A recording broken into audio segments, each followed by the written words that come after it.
Yo quisiera poder hacer lo que me dé la gana detrás de la cortina de la locura. Así arreglaría las flores todo el día, pintaría el dolor, el amor y la ternura. Me reiría a mis anchas de la estupidez de los otros y todos dirían: pobre, está loca. Sobre todo me reiría de mi estupidez. Construiría mi mundo que, mientras viviera, estaría de acuerdo con todos los mundos. El día o la hora o el minuto que viviera, Frida Kahlo, sería mío y de todos.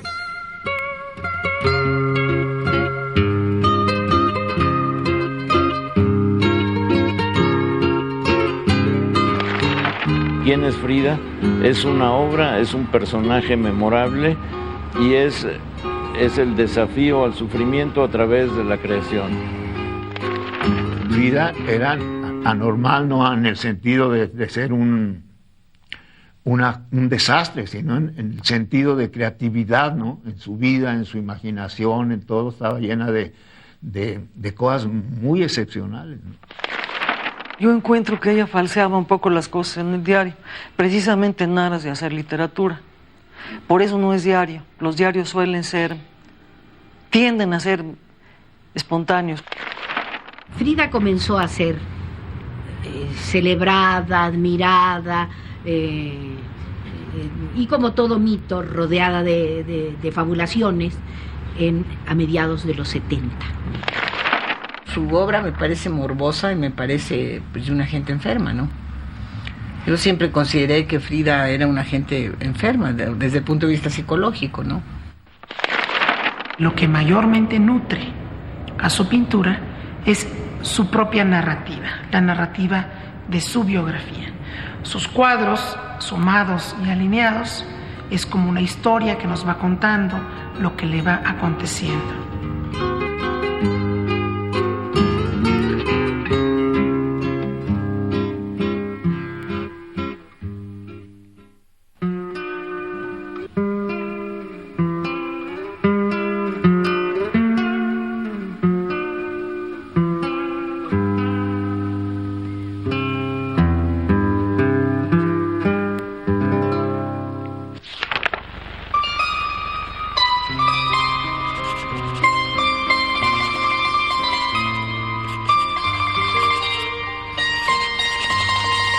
Los autobuses de mi época no eran nada fiables.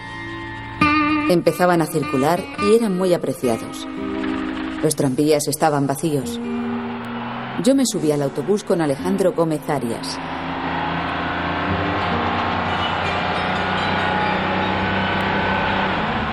Poco después, el autobús y un tren de la línea Xochimilco chocaron. Fue un choque extraño. No fue violento, sino sordo, lento, y dejó maltrecho a todo el mundo, y a mí más que a los demás. El tubo del camión la atravesó, yo digo peor que espada al toro, porque le atraviesa la pelvis, la columna, la matriz, todo. El accidente sucedió en un cruce enfrente del mercado de San Juan, justo enfrente. Es falso decir que uno se da cuenta del choque, falso decir que se llora. No derramé ni una lágrima. El accidente que tuvo alteró su cuerpo, alteró su capacidad de recuperarse, y que los médicos a lo largo de su vida cambiaron muchas veces el diagnóstico. Esto no le hizo la vida fácil a Frida Kahlo, ¿no? Pero eventualmente creo que se sobrepuso a todo ello y que pudo crear. Desde hacía varios años, mi padre tenía en un rincón de su pequeño estudio de fotografía una caja con óleos, algunos pinceles en un viejo vaso y una paleta. Como estaba enferma y tenía que pasar mucho tiempo en la cama, aprovechaba la oportunidad y se la pedía. Mi madre mandó hacer a un carpintero un caballete, si así se puede llamar al aparato especial que se fijaba a mi cama, ya que el corsé de yeso no me dejaba incorporarme. Empecé pues a pintar mi primer cuadro, el retrato de una amiga.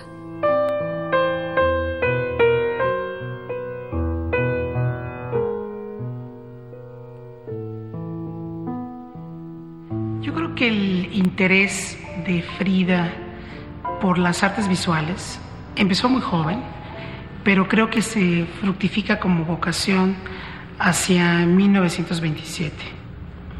Los orígenes de la pintora están en esa relación filial profunda que tuvo con su padre, en donde él, al tiempo que le compartía los secretos de la fotografía como técnica, sin duda la hacía entender que el mundo que la rodeaba podía componerse artísticamente.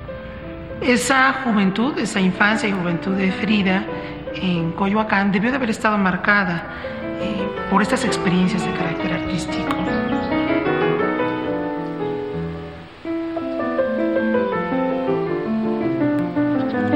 Nací en el cuarto de la esquina entre Londres y Allende, en Coyoacán, a la 1 de la mañana. Mis abuelos paternos, húngaros, nacidos en Arad, Hungría, ya casados, fueron a vivir a Alemania, donde nacieron varios de sus hijos, entre ellos mi padre, en Baden-Baden, Alemania, Guillermo Kahlo.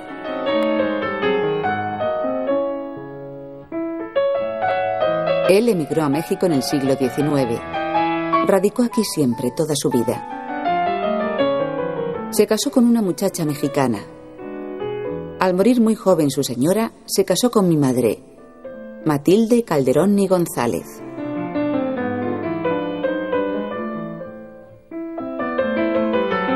Mi niñez fue maravillosa porque, aunque mi padre era muy enfermo, fue un inmenso ejemplo para mí de ternura, de trabajo y, sobre todo, de comprensión para todos mis problemas.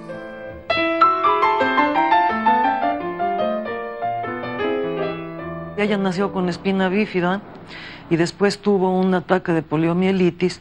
En realidad ella arrastró una, ¿cómo podría yo decir? Una minusvalía, una leve minusvalía a lo largo de toda su vida. Contra lo que se cree, Frida recibió una educación religiosa tradicional, decía plegarias todos los días, iba a comulgar los primeros viernes del mes e iba también a confesarse. Es decir, tenía una educación absolutamente tradicional de una joven, vamos a decir, de clase media mexicana, bien cuidada.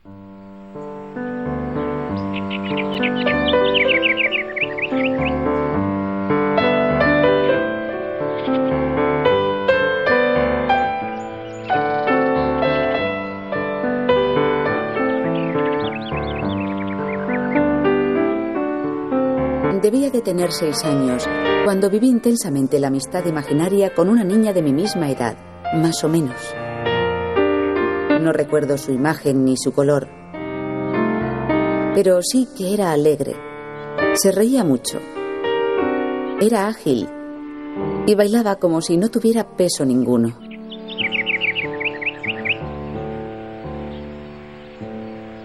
Han pasado 34 años desde que viví esta amistad mágica.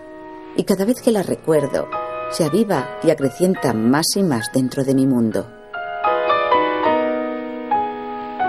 Son las dos Fridas. Es la obra cumbre de Frida Kahlo. Es un manifiesto como mujer y como artista. Es una imagen muy inquietante. Es la imagen dual de cómo se veía a sí misma. Es la síntesis de su credo como pintora, pero de sus ansiedades emotivas, psicológicas, de sus demandas. Y en ese sentido es probablemente la pintura que mejor explica quién fue Frida Kahlo como artista.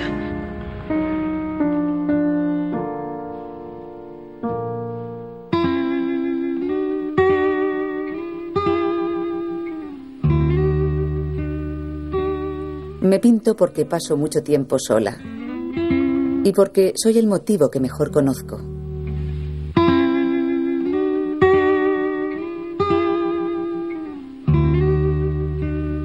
Frida es el autorretrato en sí mismo y uno puede gustar más de unos que de otros, pero lo que es claro es que ella se retrata a sí misma para, de alguna manera,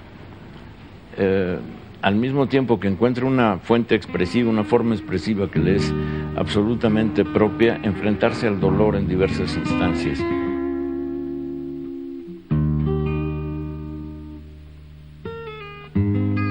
Frida era muy narcisista, era muy yo, muy ególatra y bueno, no tengo que decirlo, si se pintó nada más 80 retratos, pues es por algo, ¿no?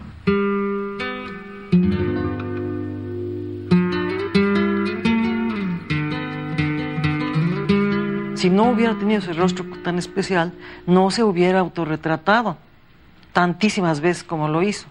Entonces no tendríamos Frida Kahlo.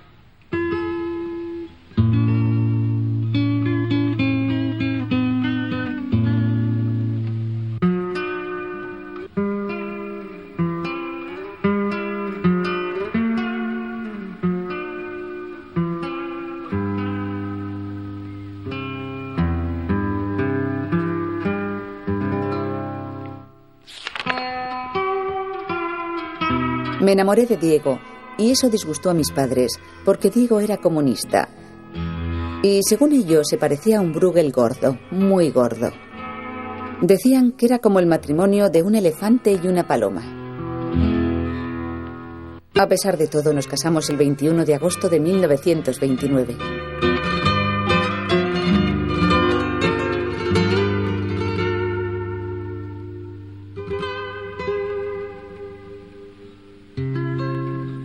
Diego sí capta que es una mujer diferente, una muchacha diferente, 20 años de diferencia de edad, capta que es algo diferente, le llama la atención, ella ha ido a buscarlo para mostrarle unas pinturas que hizo cuando estaba encamada por el accidente y le pregunta simple y sencillamente, maestro, ¿puedo vivir de esto? Y él le dice, quisiera ver más cosas, la visitó en su casa. La acogió, la protegió en sus sentimientos y por el otro lado la familia Kahlo estaba cuesta abajo en la cuestión económica porque aunque había sido un próspero fotógrafo Wilhelm Kahlo en el período porfirista, con la revolución, pum, para abajo, ya 29, viviendo con gran escasez.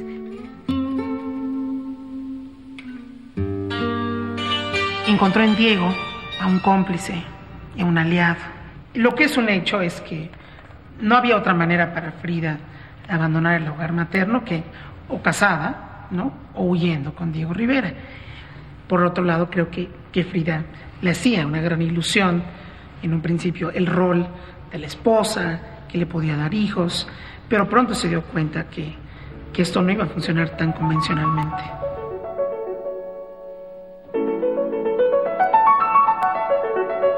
No es amor ni ternura, ni cariño. Es la vida entera, la mía, que encontré al verla en tus manos, en tu boca, en tus senos.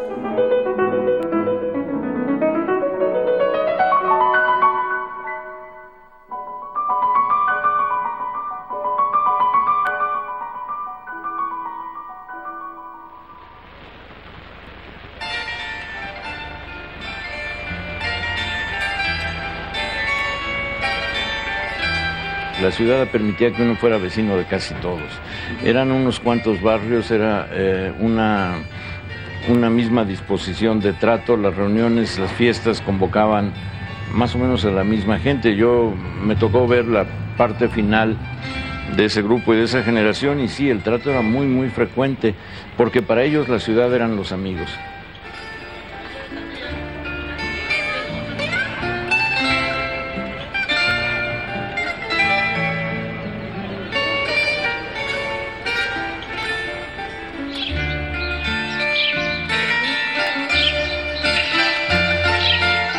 Cantábamos juntas, tocaba Concha Michel la guitarra, yo sé todas las canciones que ellos cantaban en esa época, los corridos, todo, porque era una alegría esa casa.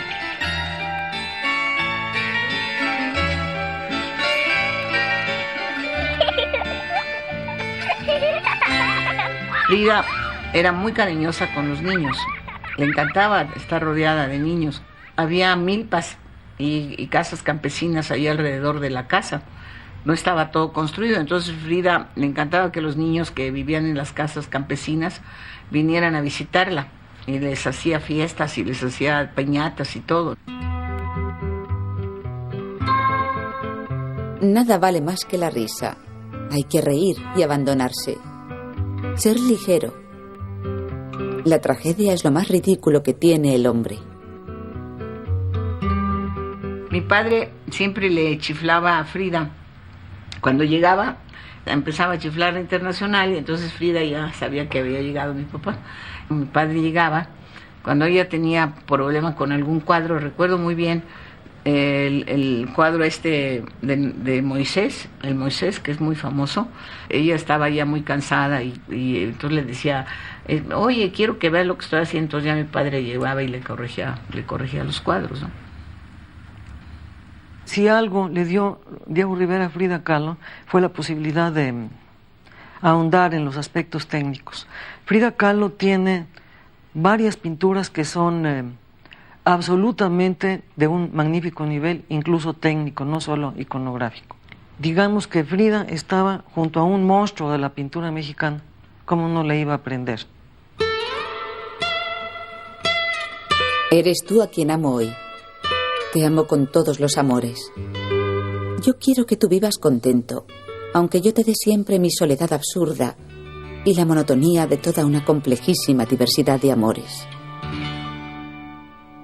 Vi muchos años a Frida salir con hombres diferentes, generalmente mayores, muy bien vestida, pero así como del siglo pasado, todavía no de Tehuana. Ella decía que se había acostado con todas las mujeres que le habían gustado y con todos los hombres que también le habían gustado. Con el correr del tiempo, sí se inclina por tener aventuras con mujeres. Diego Rivera lo propicia, no le parece mal. Le parece mal que tenga aventuras con hombres, pero con mujeres no.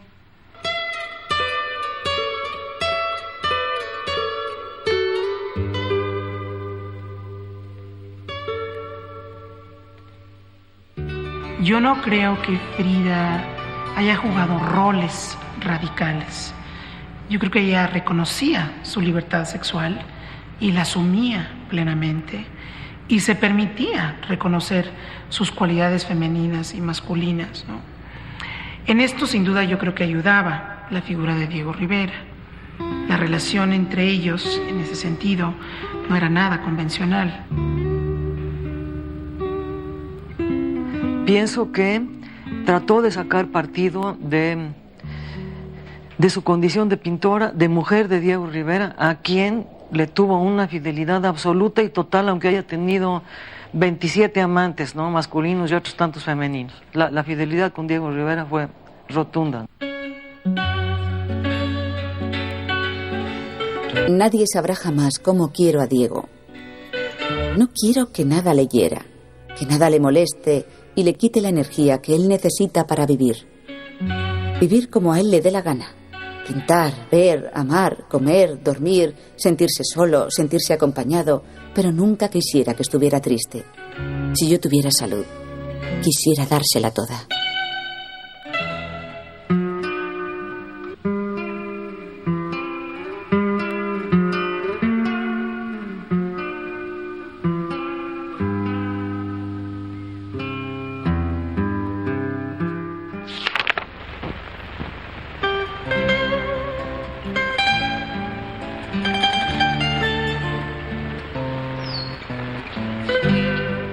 La vida pasa y da caminos que no se recorren vanamente.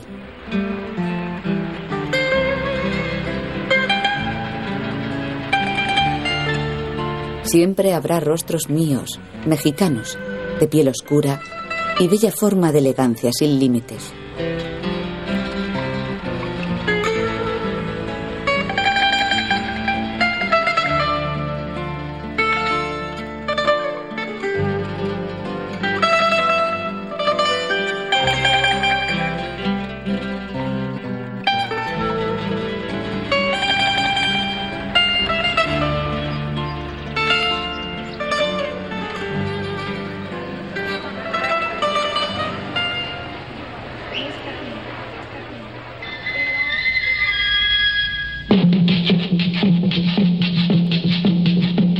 Gracias al pueblo de México, sobre todo al de Coyoacán, donde nació mi primera célula, que se incubó en Oaxaca, en el vientre de mi madre, que había nacido ahí, casada con mi padre, Guillermo Kahlo.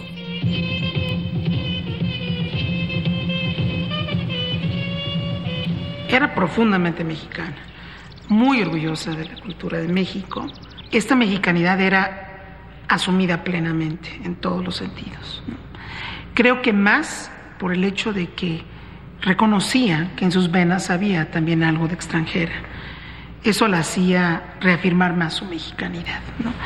Pero era mexicana no de una manera falsa, no solo teatral, era mexicana en su modo, en su humor, era mexicana en su sentido burlón de las instituciones, era mexicana en no dejarse del imperialismo yanqui, en no dejarse de estos intelectuales parisinos eurocéntricos.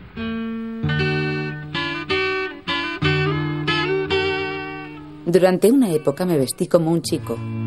El pelo corto, un pantalón, botas y una chaqueta de cuero. Pero cuando quedaba con Diego, me ponía el vestido de Juana.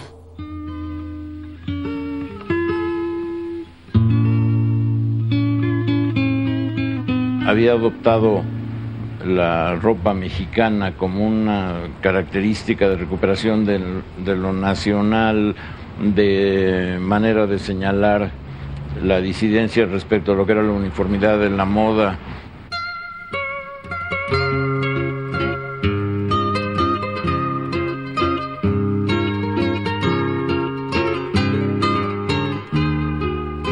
En el mercado ella era conocidísima, ¿no? Por su indumentaria y todo, y era amiga de todas las marchantas, ¿no? Y era muy, muy divertido ir a comprar ahí con ella, ¿no?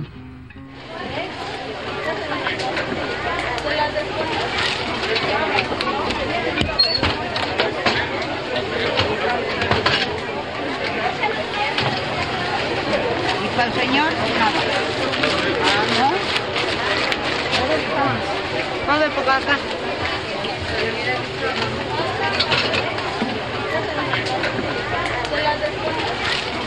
Estos artistas como Frida, como Diego, o como Siqueiros en alguna medida, Tamayo, María Izquierdo, desde su posición de vanguardia, desde su posición de avanzada, voltean hacia el arte popular y redescubren los méritos que estas expresiones tenían.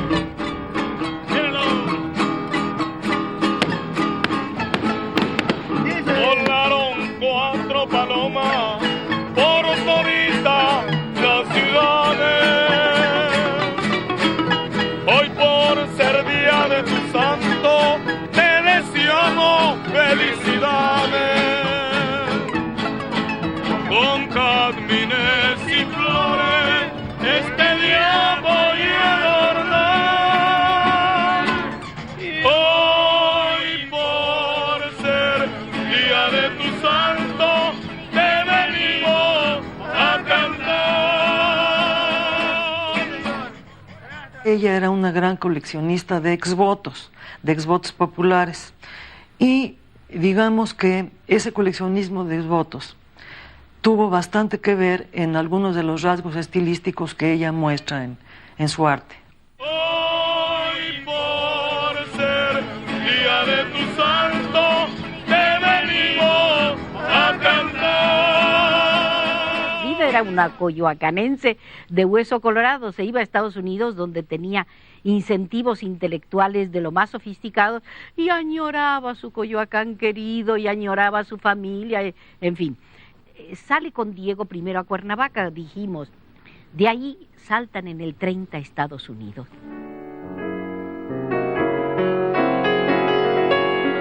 No tengo amigas. Una o dos que no pueden llamarse amigas. Así es que me paso la vida pintando. Pero de todas maneras me sirvió de mucho venir, pues se me abrieron los ojos y vi hartas cosas nuevas y agradables. Este mundo internacional que avala a Diego Rivera la hace consciente del poderío económico de los Estados Unidos y del capitalismo. Cuando Diego es finalmente expulsado, por decirlo de alguna manera, por su mural en el Rockefeller Center, Frida también acentúa su antinorteamericanismo, ¿no? Entonces, la experiencia en los Estados Unidos la marca positivamente, pero al mismo tiempo afianza su compromiso, solidaria con Diego, por supuesto, pero al mismo tiempo de su mexicanidad. A pesar de que me interesa mucho todo el desarrollo industrial y mecánico de Estados Unidos, encuentro que les falta completamente la sensibilidad y el buen gusto. Viven como en un enorme gallinero sucio y molesto. Las casas parecen hornos de pan y todo el confort del que hablan es un mito.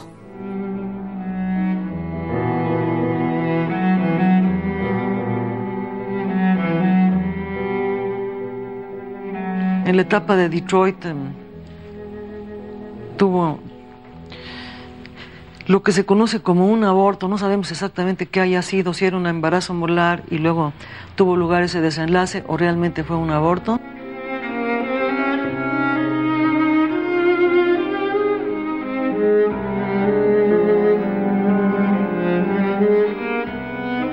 La experiencia de Frida en los Estados Unidos, de la mano de Diego Rivera, la hizo pintora.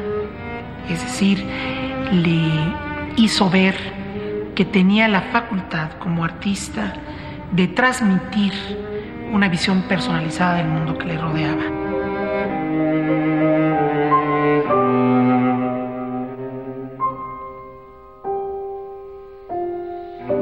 Los cuadros de Frida de ninguna manera fueron aceptados por la gente de México, ni por las gentes que coleccionaban, ni nada. Les parecían feos, horribles, tremendos, de mal gusto.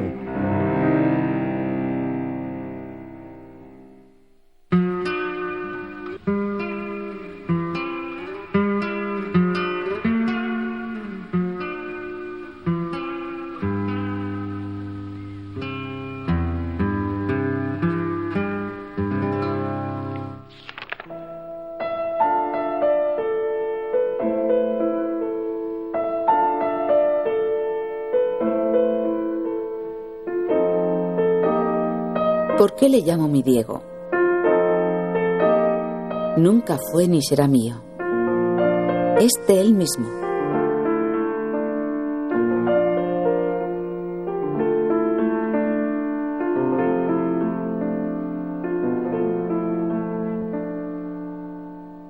Mi padre pues tampoco le fue fiel, pero tampoco ella le fue fiel a mi padre. Y mi papá pasa por villano, ¿no? Porque no dicen que la villana también era ella, ¿no?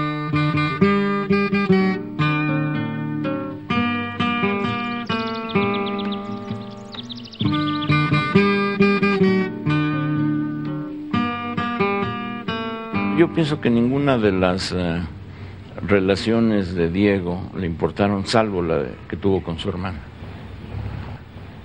Estoy convencido que sí fue muy doloroso para ella el vínculo que llegaron a establecer Cristina Kahlo y Diego Rivera, por muchos factores.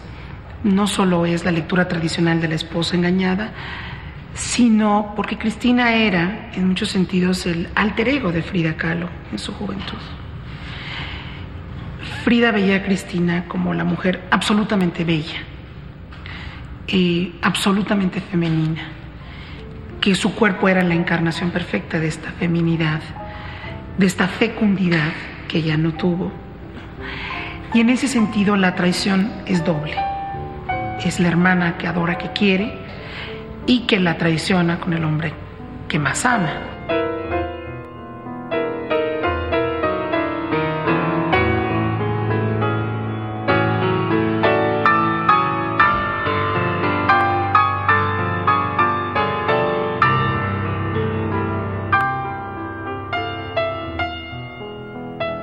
Así que luego se pelea Frida con mi padre y se va, pues cuando se divorcian, se fue a vivir a una casa en la avenida Insurgentes.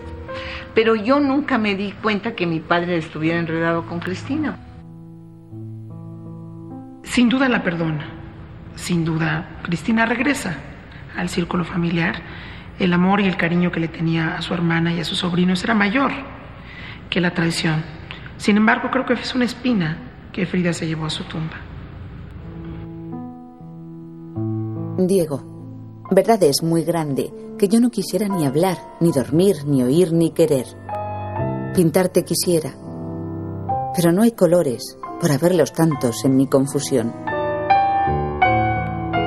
Diego había pasado la etapa de San Francisco, la etapa de San Diego, de Detroit, la etapa Nueva York, pero ya estallada la guerra, a Diego no le querían dar visa y quizás los informes en el Departamento de Estado eran más finitos que los que había en México.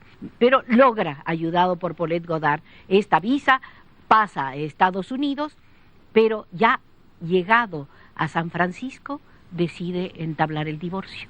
Y es cuando Frida pinta el cuadro famoso, mira que si te quise fue por el pelo, ahora que estás pelona ya no te quiero.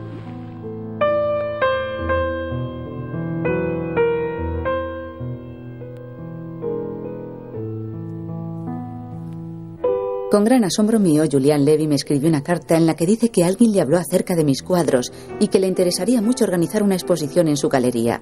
Respondí enviándole unas fotografías de las últimas cosas que he hecho. No sé qué ven en mi trabajo. ¿Por qué quieren que haga una exposición? No había un mercado, no había un ámbito de recepción de una pintura como la de Frida Kahlo. Ella tuvo mucho... le costó trabajo vender su obra en México. El primer comprador de Frida es un actor norteamericano, Edward G. Robinson.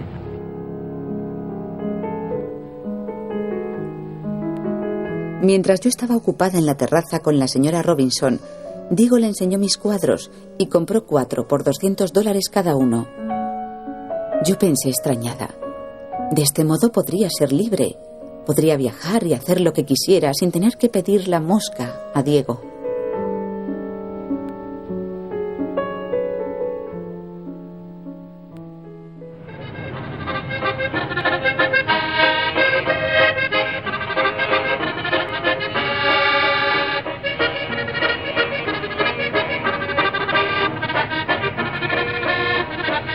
Bretón alojó a Frida en su casa, la colocó en la misma recámara que ocupaba su hija.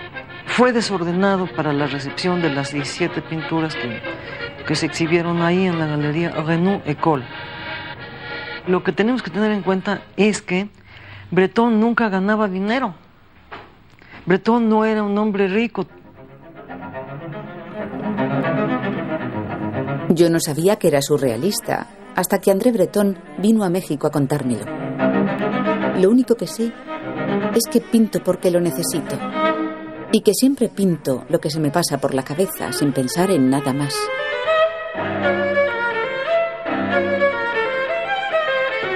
Ni yo misma sé aún lo que soy.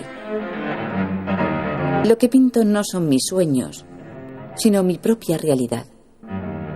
Amistad con Bretón no tuvo. El que tuvo una amistad con Bretón bastante estrecha durante un tiempo fue Diego Rivera. A Frida no le simpatizó Bretón, le pareció demasiado intelectual, le pareció, vamos a decir, un poco, ¿qué sería? Arrogante, no sé. No te imaginas lo perra que es esta gente. Me dan ganas de vomitar. Son tan jodidamente intelectuales y depravados que ya no los soporto. Valió la pena venir aquí, aunque solo sea para ver por qué Europa se está pudriendo y cómo toda esta gente que no sirve para nada provocan el surgimiento de los Hitlers y los Mussolinis.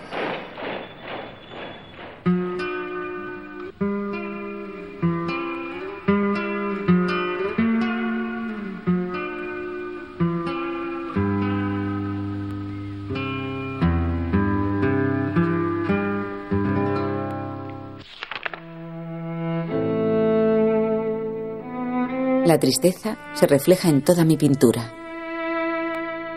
Pero esa es mi condición. No tengo salida. Cuando empezamos a ver sus cuadros, por esa época, que eran unos cuantos, sobre todo me llamó la atención el Venadito, que creo que sigue siendo para mí el cuadro más extraordinario de una obra muy importante. Veíamos una sensibilidad distinta que en ese momento no supimos calificar. Era muy difícil situar a Frida, pero lo que quedaba claro es que ese autorretrato no venía de la vanidad, sino de la necesidad de exorcizar el dolor y de concentrar todo en un punto de vista que tenía sus rasgos. Me gustan mucho las cosas, la gente, la vida. No quiero que la gente se muera. No tengo miedo a la muerte, pero quiero vivir. El dolor no. No lo soporto. Frida, todo lo que hizo, el más pequeño dibujo, las letras para escribir sus cosas que sentía, todo está impregnado de verdad, de una verdad de sentimiento grande que la impulsaba a buscar lo que ella deseaba, una comunicación real de lo que ella sentía. Y es una pintura que nace de la fuente que deben hacer las cosas, ¿no? Que es de una experiencia emotiva muy grande que la obligaba a compartir su pena, su dolor, sus tragedias horribles físicas con todos. Estoy mal y voy a peor. Pero poco a poco aprendo a estar sola. Y eso ya es algo. Una ventaja. Un pequeño triunfo. Recuerdo muy bien cuando la operaron, que íbamos a verla al hospital inglés, íbamos muy seguido a verla al hospital inglés. Le pusieron por primera vez el corsé es que era un corsé espantoso, porque eran varillas de fierro, forradas con venda, con tela, una tela especial, de esta tela adhesiva, y le apretaban horrible.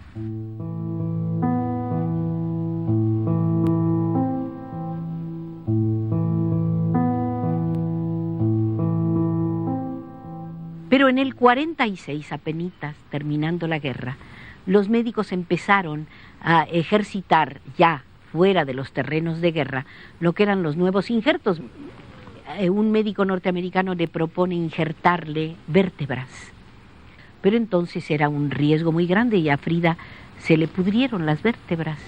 Entonces me contaba Cristina cómo le inyectaron morfina en cantidades excesivas y que ella recordaba perfectamente el día que Frida empezó a ver elefantes, arañas gigantescas y todas estas cosas por las paredes del sanatorio.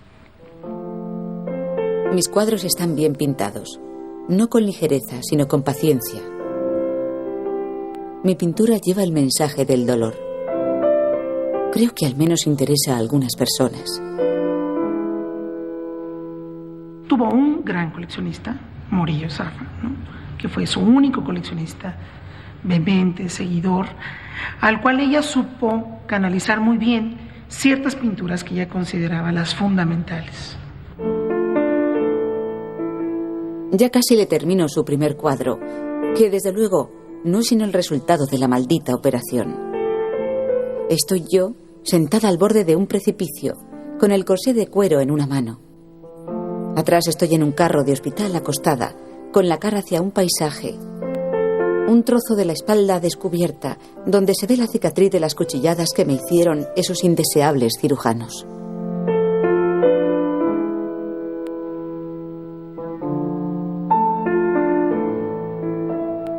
En lo que Frida era absolutamente excepcional es que cerraba la puerta a la compasión y de hecho también cerraba la puerta a la autocompasión.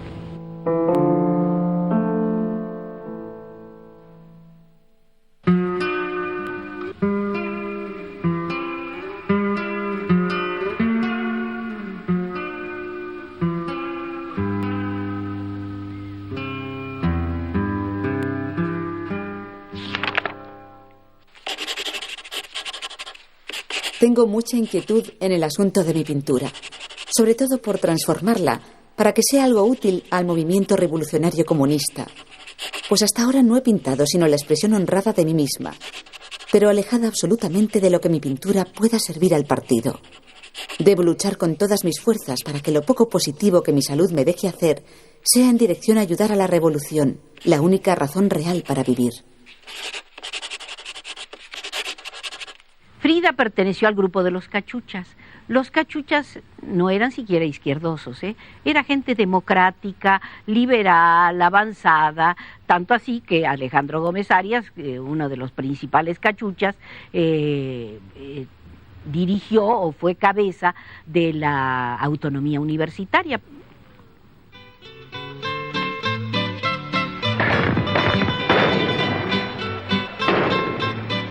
Recuerdo que yo tenía 4 años cuando la decena trágica. Yo presencié con mis ojos la lucha campesina de Zapata contra los carrancistas. Mi situación fue muy clara. Mi madre, por la calle de Allende, abriendo los balcones, les daba acceso a los zapatistas, haciendo que los heridos y hambrientos saltaran por los balcones de mi casa hacia la sala. Ella los curaba y les daba mazorcas de maíz, único alimento que en ese entonces se podía conseguir en Coyoacán. La emoción clara y precisa que yo guardo de la Revolución Mexicana fue la base para que a los 13 años de edad ingresara en la Juventud Comunista.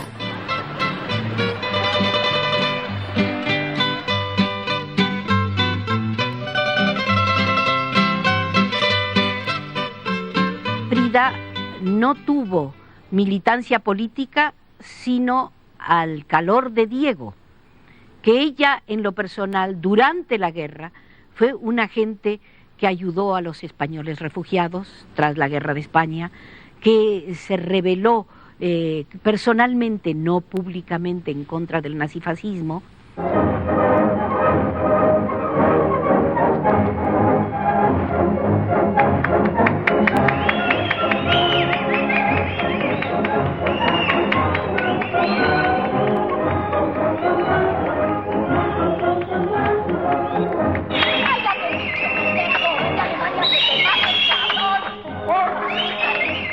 Tampoco era excepcional en cuanto a sus convicciones políticas, porque no creo que fueran muy profundas. Toda en el diario lo que dice de Mao o las referencias que hay a Stalin después de que ella había tenido esa relación amorosa con Trotsky, etcétera, hablan de una gran inconsistencia doctrinaria.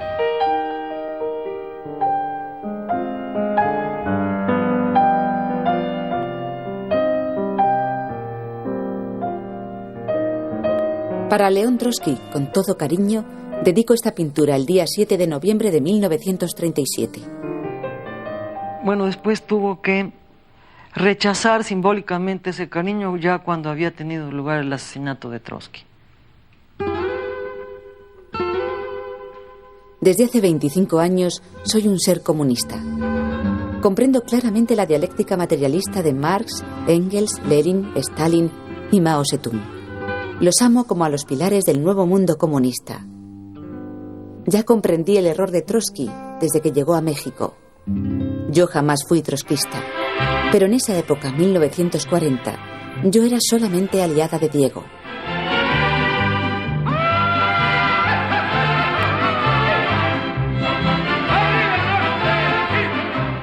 Tenía varios amigos del Partido Comunista. Yo no tampoco recuerdo que haya ella asistido a las reuniones del partido, no asistía, ¿no? Pero cuando había un acto de carácter comunista o de protesta contra el gobierno, siempre estaba, ¿no?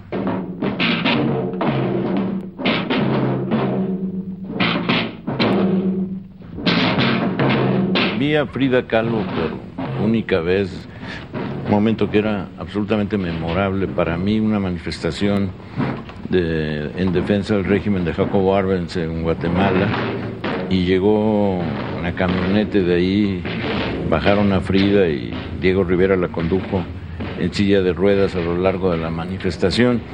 Y ya en ese momento, que es abril de 1954 creo, Frida era un mito, no el mito desde luego de las proporciones homéricas de los años recientes, pero sí sabíamos que era una pintora, sabíamos que era comunista, estábamos al tanto de su lucha contra el sufrimiento y nos parecía simplemente una aparición. Creo que es un momento para mí deslumbrante y la seguí toda la marcha, no podía quitar los ojos de Frida, que evidentemente le estaba pasando muy mal.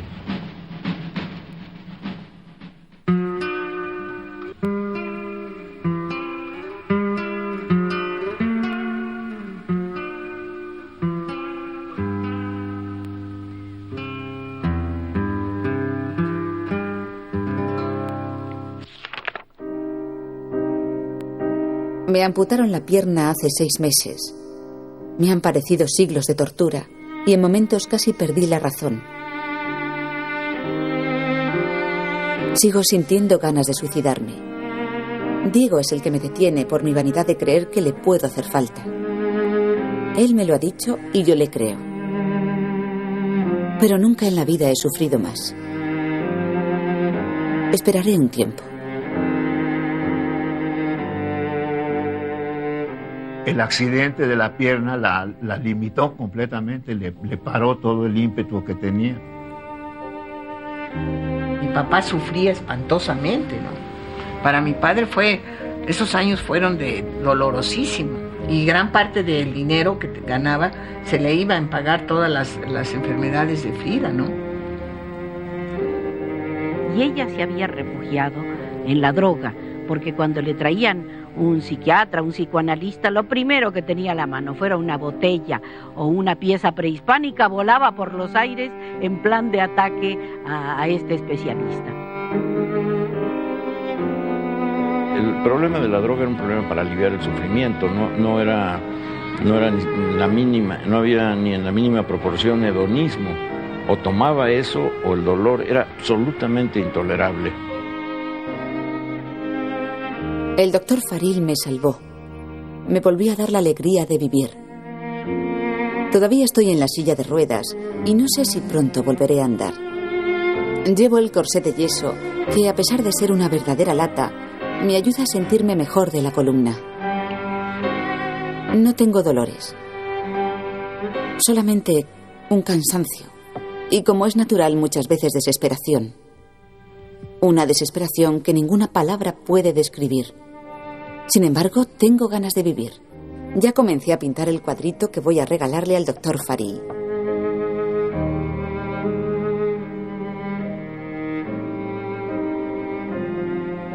Cuando ella estaba muy enferma, yo la dejé de visitar porque me impresionaba muchísimo. Siempre estaba rodeada de todas sus amigas. Ella trataba de olvidarse del dolor.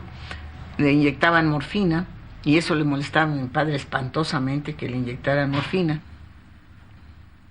El día que se pasó el Demerol y Frida entró en un estado comatoso, llamaron a Diego inmediatamente. Diego llegó. A Diego le dolía todo el dolor de Frida, le dolía brutalmente. Y otra vez con lágrimas en los ojos, y no exagero, las 2 veces que lo vi llorar, porque al morir Frida no lloró, se derrumbó. Pero esa vez, empapado de lágrimas sus ojos, me dijo, si pudiera la mataba.